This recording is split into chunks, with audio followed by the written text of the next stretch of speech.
thoughtlessness is a fasting process of thoughts.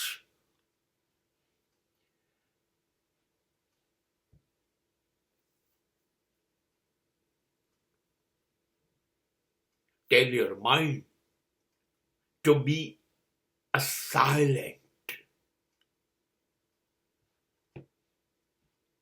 No thoughts you require. Zero thoughts.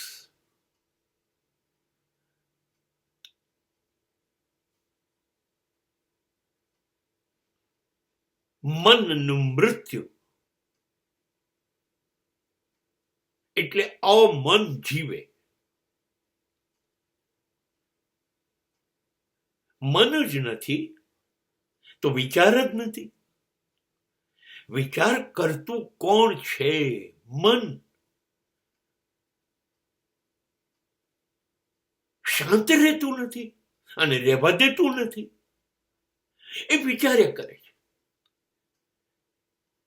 અને એ વિચારો મુજબ આપણે દોડતા રહીએ છીએ ને એ દોડાયા કરે છે. તમને ખબર છે આ દોડનું પરિણામ શું? અશાંતિ અને અસંતોષ. બહુ મુશ્કેલીથી માંગીને લાવેલા શ્વાસ અને જીવન ખર્ચાઈ જાય છે અશાંતિ અને અસંતોષમાં. આખા મન કરે છે. એ જે વિચારો કરે છે ને એનાથી જ માણસ રાક્ષસ બને છે ને.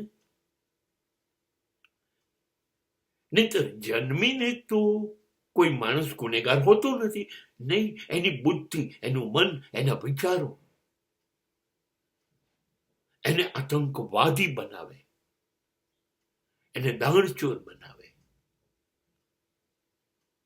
એને દેશ વિરોધી, રાષ્ટ્ર દ્રોહી બનાવે, સમાજ વિરોધી બનાવે. આ બધું જ બનાવે કે ન બનાવે? મારું મારું મારું કરતો માનવી જિંદગી ભર અંત સુધી આવો સ્વાર્થી માનવી મન બનાવે કે ના બનાવે? આ જ મન સ્વાર્થી બની જાય ને તો મા બાપને પણ ભૂલી જાય, પત્નીને પણ ભૂલી જાય, સંતાનો, મિત્રો, ભાઈ બહેન બધાને ભૂલી જાય કે ના ભૂલી જાય? આ બધી જ કરામત કોણ કરે છે? મન. એ વિચારોથી રામ રાજ્ય ખતમ કરી કાઢે છે અને રાવણની લંકા દરેક જીવનમાં બનાવી દે છે. રાવણની લંકા સોનાની હતી ને.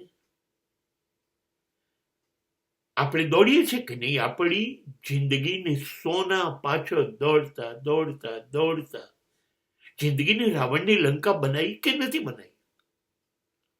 એ કોણ દોડાવે છે? દોડ. એકની 2, 3, 4 નોકરી કર, એકની 2, 4, 5 બિઝનેસ કર, ઉદ્યોગપતિ બન અને દેશમાં અને વિશ્વમાં નંબર 1 બન. જમીનો તારી, મકાનો તારા, ઉદ્યોગો તારા, ફેક્ટરી તારી, વિમાનો તારા, ગાડીઓ, આ બધું કોણ કરાવે છે? મન.